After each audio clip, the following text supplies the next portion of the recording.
Hello student, are के classes में आपका स्वागत है। और इस वीडियो के अंदर हम देखेंगे क्लास 12 की ये वीडियो है। पॉलिटिकल साइंस की सेकंड बुक है। तो सेकंड बुक का ये चैप्टर 5 है, कांग्रेस प्रणाली, चुनौतियां और पुनः-स्थापन। तो हम देखेंगे कि कांग्रेस जो पार्टी थी उनको किन किन चुनौतियों का सामना करना पड़ा। एक्चुअली हुआ क्या कि 1964 के अंदर ना, मई के अंदर पंडित जवाहरलाल नेहरू जी की मृत्यु हो गई। पंडित जवाहरलाल नेहरू हमारे देश के पहले क्या थे, पीएम थे। और उनकी अचानक क्या मृत्यु होगी। और उनकी मृत्यु के बाद ये स्थिति उत्पन्न हो रही थी कि उनकी मृत्यु के बाद कौन देश का प्रधानमंत्री बनेगा। ठीक है, तो इसके लिए क्या करा गया, लाल बहादुर शास्त्री को चुना गया, क्योंकि लाल बहादुर शास्त्री जो थे उस समय सबसे अच्छे नेता थे। ठीक है, लाल बहादुर शास्त्री को चुना गया। समझ गए मेरी बात को। तो लाल बहादुर शास्त्री उस समय क्या थे, सबसे अच्छे नेता थे। ठीक है, तो भाई लाल बहादुर शास्त्री को चुन लिया गया। अब लाल बहादुर शास्त्री को जब चुन लिया गया तो ये एक तरीके से इनके क्या थे, उत्तराधिकारी बन गए।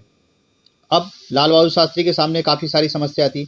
जब इन्होंने देश का कार्यभार संभाला तो उस समय देश के अंदर क्या हुआ कि भारत को काफ़ी चुनौतियों का सामना करना पड़ा। एक तो मानसून की असफलता हो गई थी, मतलब देश के अंदर एक तो सूखा पड़ गया था, और दूसरा उनको 1965 में पाकिस्तान के साथ युद्ध भी करना पड़ा, और इसके वजह से काफ़ी दिक्कतें उत्पन्न होने लगी।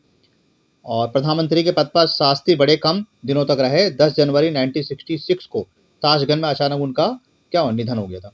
एक्चुअली उस समय ताशगंज जो था वो भूतपूर्व सोवियत संघ यानी यूएसएसआर का हिस्सा था और उज्बेकिस्तान की राजधानी थी। तो भारत के प्रधानमंत्री, ठीक है, और पाकिस्तान के प्रधानमंत्री जो पाकिस्तान के राष्ट्रपति थे उनका नाम था मोहम्मद अयूब खान, कि इनके बीच में एक समझौता हुआ, इसको ताशगंज का समझौता कहा गया। ठीक है, और उसके बाद क्या हुआ, लाल बहादुर शास्त्री की मृत्यु होगी। अब दो प्रधानमंत्री जल्दी जल्दी मृत्यु होगी, तो उनके बाद कौन लाया जाए। तो इसके लिए क्या करा गया कि इंदिरा गांधी को चुना गया कि भाई इंदिरा गांधी को हम लाएंगे। ठीक है, इंदिरा गांधी को चुना गया कि भाई इंदिरा गांधी लाई जाएगी और इंदिरा गांधी क्या करेगी, वह देश को संभालेगी। ठीक है, इंदिरा गांधी जी आ गई। बात समझ आ रही है। तो भाई शास्त्री की मृत्यु के बाद कांग्रेस के सामने समस्या उत्पन्न थी। उस समय क्या था कि जो पीएम के पद के लिए दावेदार थे वो थे मोरारजी देसाई। मोरारजी देसाई इंदिरा गांधी के बीच में कड़ा मुकाबला था। मोरारजी देसाई मुंबई प्रांत के और क्या थे, मुख्यमंत्री रहे। ठीक है, और वो केंद्रीय मंत्रिमंडल के अंदर भी काफ़ी अच्छे थे, नेहरू जी के करीबी थे।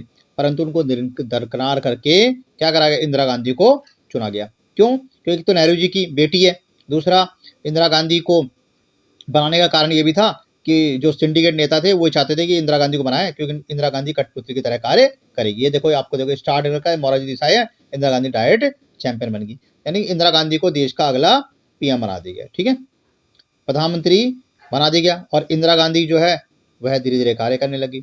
समझ गई बात को। अब ये देखो, ये एक प्रकार का चित्र है जिसमें इंदिरा गांधी को दिखा रखा है। ठीक है, इस तरीके के चित्र है। अब आता चौथे आम चुनाव 1967 में। क्या हुआ, चौथे आम चुनाव हुए, और चौथे आम चुनाव में क्या हुआ कि दो प्रधानमंत्री जल्दी जल्दी इंतकाल हो गया था, तो इंदिरा गांधी को बनाया गया। तो लोगों के मन में क्या था, सिंपैथी थी अधिक मात्रा के अंदर, तो इंदिरा गांधी बड़ी बहुमत से आसानी से जीत गई। ठीक है, और उस समय नारा दिया गया गरीबी हटाओ का। आपसे क्वेश्चन पूछे, गरीबी हटाओ का नारा किसने दिया था। तो गरीबी हटाओ का नारा जो दिया था वो इंदिरा गांधी द्वारा दिया गया था। अब आता गैर कांग्रेसीवादी। अब क्या हुआ कि जैसे जैसे करके भाई इंदिरा गांधी को बना दिया, तो अंदर जो खाने से कहीं ना कहीं फूट भी पड़ रही थी। ठीक है, कि भाई इंदिरा गांधी को बना दिया गया, तो जो गैर कांग्रेसी नेता थे वो धीरे धीरे करके मजबूत होने लगे। ठीक है, नेता धीरे धीरे मजबूत होने लगे और उन्होंने अपनी छवि अच्छी करनी चालू करी। अब क्या हुआ, चुनाव का जनादेश, व्यापक असंतोष और राजनीतिक दलों के ध्रुवीकरण के कारण एक प्रकार का माहौल बन रहा था कि 1967 के फरवरी माह में चौथे आम चुनाव हो, कांग्रेस पहली बार नेहरू के बिना मतदान का सामना कर रही थी। ठीक है, और चुनाव के परिणाम में कांग्रेस को राष्ट्रीय और प्रांतीय स्तर पर भी गहरा धक्का लगा था। तत्कालीन अनेक राजनीतिक परिपक्ष ने चुनाव प्रणाली को राजनीतिक भूकंप बना दिया था। यानी कि लोग क्या करते, खिंचाताव चल रहा था कि भाई किस तरीके से कार्य किया जाए। ये देखो, ये चौथे आम चुनाव में ये प्रदेश बता रखा है, ये देख रहे हो, पंजाब हो गया, दिल्ली, राजस्थान, उत्तर प्रदेश, ये सारे एरिया आप देख रहे होगे। ठीक है, ये यहाँ पर कांग्रेस को बहुमत नहीं, ये लाल वाला जो क्षेत्र है यहाँ पर बहुमत नहीं मिला है, और आपको येलो वाला जो क्षेत्र दिख रहा है यहाँ पर कांग्रेस को बहुमत प्राप्त हुआ है। ठीक है, यहाँ पर क्या गैर कांग्रेसी नेता क्या मजबूत होने लग गए। चलो, आम चुनाव में इसी प्रकार का क्या बदलाव आता रहता है। अब आता है गठबंधन क्या होता है, आपसे पूछा क्वेश्चन पूछे गठबंधन किसे कहते हैं। गठबंधन का मतलब होता है जब किसी पार्टी को पूर्ण बहुमत प्राप्त नहीं हो पाता तो पार्टियां मिलकर क्या बनाती थी, गठबंधन बना लेती है, यानी दो या दो से अधिक पार्टियां मिलकर क्या बना लेती है, सरकार बना लेती है। तो 1967 के चुनाव में भी क्या हुआ, यही मतलब समस्या उत्पन्न होती आ रही थी। अब देखो ये देख रहे हो आप, चित्र को देख रहे हो, इस प्रकार का आपसे क्वेश्चन पूछेगा, ये गठबंधन की सरकार है, इसका मतलब मिली जुली सरकार, ठीक है। ये कार्टून क्या दर्शा रहा है, मिली जुली सरकार को दर्शा रहा है।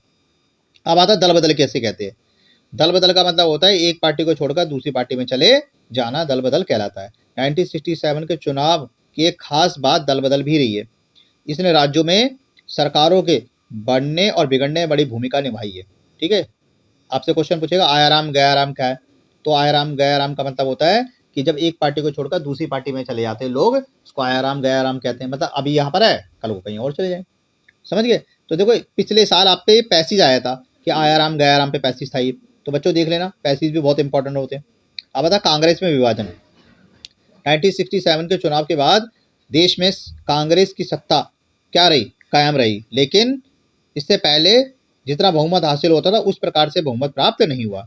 अब क्या था, इंदिरा गांधी और सिंडिकेट के बीच में क्या हुआ, एक प्रकार से खिंचा तनाव हो रहा था। सिंडिकेट कौन था, सिंडिकेट कांग्रेस के अंदर एक पावरफुल ग्रुप का क्या था, मतलब पावरफुल नेताओं का एक ग्रुप था जिन्होंने इंदिरा गांधी को देश का क्या बनाया था, प्रधानमंत्री बनाया था। और उन्होंने सोचा कि इंदिरा गांधी कठपुतली की तरह काम करेगी, परंतु इंदिरा गांधी ने क्या काम करा, इंदिरा गांधी ने सिंडिकेट को दरकिनार कर दिया और खुद सारी सत्ता संभाल ली, ठीक है। तो इस तरीके से क्या हुआ कि कांग्रेस पार्टी यानी कि सिंडिकेट और इंदिरा गांधी के बीच में एक प्रकार से क्या हुआ था, खिंचाव हो रहा था। इंदिरा गांधी ने दो चुनौतियों का सामना किया, उन्हें सिंडिकेट के प्रभाव से स्वतंत्र अपना मुकाम हासिल करना था और कांग्रेस ने 1967 के चुनाव में जो जमीन खोई थी उसे हासिल करना था। इंदिरा गांधी ने बड़ी रणनीति अपनाई, उन्होंने एक सत्ता से एक साधारण सी सत्ता के कारण उन्होंने एक प्रकार से अपनी भूमिका निभाई और उन्होंने क्या करा, 10 सूत्रीय कार्यक्रम को लागू भी करा, जैसे बीमा के लिए राष्ट्रीयकरण करना, शहरी संपदा करना, आय के परिसीमन करना, खाद्यान्न का वितरण करना, भूमि सुधार इत्यादि। तो आपसे क्वेश्चन पूछ सकता है 10 सूत्रीय कार्यक्रम कब लागू हुआ, 1967 किसके शासनकाल में, इंदिरा गांधी के शासनकाल में, ठीक है। इस तरीके 10 सूत्रीय कार्यक्रम हुआ।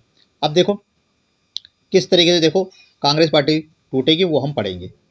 सिंडिकेट और कांग्रेस पार्टी के बीच गुटबाजी 1969 में उस समय खुल के सामने आई जब तत्कालीन जो उपराष्ट्रपति थे जिनका नाम था जाकिर हुसैन साहब, उनकी मृत्यु हो गई।